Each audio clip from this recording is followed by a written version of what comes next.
Raspored biljaka u vrtu igra veliku ulogu, kao i biljke koje sijemo i sadimo jedne kraj drugih. Važno je znati koje biljke iz tla koriste koja hranjiva, koje biljke pomažu drugima u odbrani od bolesti i štetnika, a koje nikako nisu dobre jedne kraj drugih. O tome smo naravno dosta govorili i vjerujem da su mnogi naučili kako pravilno organizirati vrt kako bi imali što manje problema sa štetnicima i bolestima. Ukoliko i vi želite biti uspješni i izbjeći probleme u vrtu, podržite naš rad, zapratite kanal, ostavite like ili podijelite video sa prijateljima. Naravno, za obavijesti u svakom novom korisnom videu ne zaboravite kliknuti na znak zvonca da ne propustite ni jedan važan savjet. No, danas je tema uzgoj biljaka u paru. Mnogi su na taj način prije uzgajali biljke iz nekih razloga. No, kao što je sve sa praksom i istraživanjem dobilo novi pristup, tako se i o biljkama saznalo mnogo toga. Prije su se u paru sadile najčešće paprika i paradajz, ne zajedno, nego 2 paprike ili 2 paradajza. Razlozi su bili to što se 2 biljke međusobno podupiru pa lakše stoje i podnose teret plodova, no to baš i nije opravdan razlog. Naime, i paradajz i paprika uz adekvatnu njegu mogu narasti dosta visoko i njihove stabljike jednostavno nisu sposobne da izdrže taj teret, jer je težina plodova samo još veća. Naravno, jer ih na 2 stabla ima još više.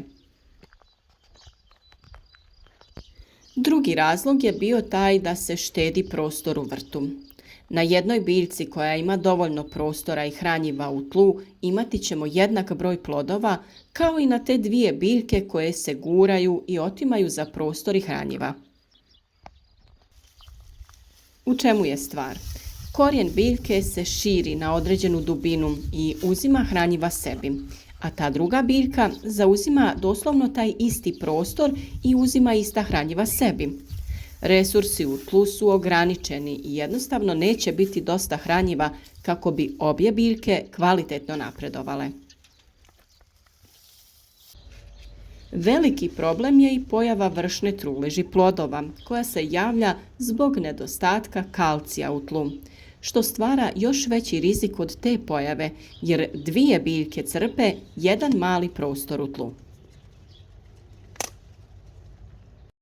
Gusta krošnja, to jest 2 krošnje, stvaraju doslovno džunglu i idealan prostor i uslove za razvoj oboljenja i pojavu štetnika. Kada krošnja biljke nije prozračna, sporije se suši nakon kiše i magle, te se tu stvaraju idealni uslovi za razvoj gljivica. A od gljivica naravno dobivamo različite bolesti poput plamenjače i pepelnice. To vlažno i skrovito okruženje stvara i idealne uslove za sakrivanje prvenstveno lisnih ušiju, pa onda i drugih štetnika koji mogu ugroziti uzgoj. Svakako je najbolje posaditi jednu biljku na razmak od 30 cm od druge biljke i između posaditi neku dobrosusjedsku biljku ako već želite iskoristiti prostor. Uvijek se sade biljke koje ne koriste ista hranjiva, kao na primjer paradajz i kupus ili kupus i paprika. To jest kombiniraju se biljke koje su visoke sa niskim biljkama. Također je važna i dubina na koju se širi korijen. Paprika i paradajz imaju jači korijen, a kupus ima manji korijen koji je pri vrhu, to jest pri površini tla. Paprika i paradajz imaju potrebu za dušikom samo u početnoj fazi razvoja, dok je kupusu dušik najpotrebniji. Paprika i paradajz sa druge strane u daljem razvoju koriste kalij i fosfor u većim količinama.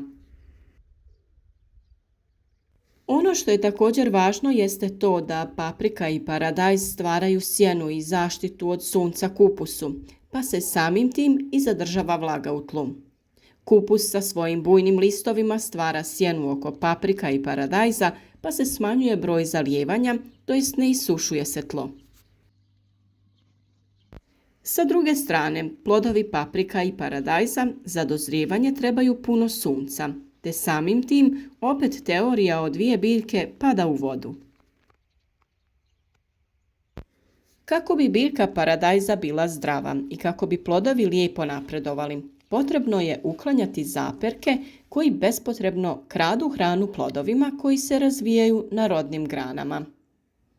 Također se uklanjaju i najdonji listovi kako bi imali prozračnost da spriječimo razvoj bolesti, kao i da izložimo plodove sunčevoj svjetlosti. Isto tako, nakon što sazore prvi plodovi na prvoj rodnoj grani, nastavljamo sa uklanjanjem listova do druge rodne grane i tako dalje kako dozrijevaju naredne rodne grane, uklanjamo naredne listove.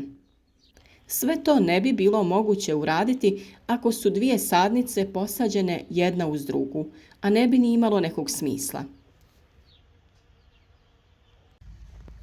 Ista stvar se događa i kod paprika.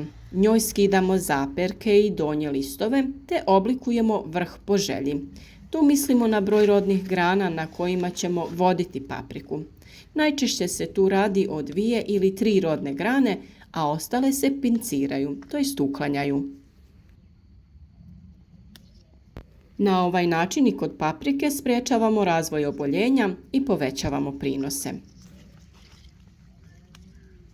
Šta to znači? Jedna biljka koja je previše opterećena sa brojem grana i plodova će imati velik broj sitnih plodova, a biljka koja je pravilno oblikovana će imati manji broj lijepih krupnih plodova, ali će i duže plodonositi. Biljka koja ima puno listova i grana gubi hranjiva na te nepotrebne dijelove biljke, a biljka koja je pravilno oblikovana raste u visinu, te samim tim ima više cvjetova, to jest plodova.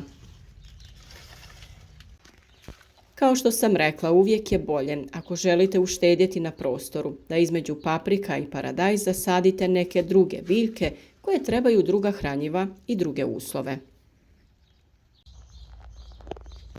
O temi dobrih i loših susjeda imamo poseban video, pa ću vam link za taj video savjet staviti u opisu.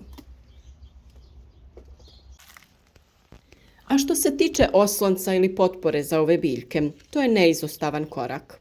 Paprika na otvorenom može narasti dobro preko 1 metra visine, imati veliku količinu plodova i sigurno će joj trebati neka bolja potpora, poput nekog čvrstog kolca, a ne druga paprika koja bi sa ovom prvom samo polegla na tlo. U plasteniku s druge strane je to skroz druga priča, gdje paprika može doseći preko 2 metra visine. A paradajz je onda priča za sebe i nikakav par mu ne može pomoći da stoji, jer se može postići visina od najmanje 2 metra, te se onda može odrezati vrh ili pustiti da biljka ide nazad prema tlu. U svakom slučaju, ozbiljan oslonac mu je potreban. Sve to naravno ovisi o tlu koje mora biti bogato hranjivima i osigurati biljkama idealne uslove za rast. A sve upute o oblikovanju biljaka, skidanju zaperaka i listova, pripremi potpore i vezanju imate u posebnim video savjetima među nedavno objavljenim videima na našem kanalu. S promjenom klimatskih uslova i vremenskih prilika sve smo češće suočeni sa izazovom kako da očuvamo naše biljke od oboljenja i štetnika, a upravo pravilna njega je ključna. Berba obilja zdravih i kvalitetnih plodova je cilj svakog vrtlara, a uz naše savjete svakako i vi možete da budete sretni i zadovoljni.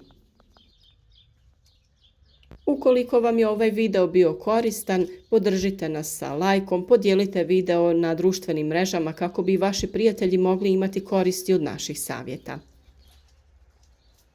I ne zaboravite da ukoliko redovno želite dobivati obavijesti o svakom novom videu, pored toga što pratite naš kanal, trebate kliknuti i na znak zvonca kako bi svaki put dobili obavijest o novom savjetu.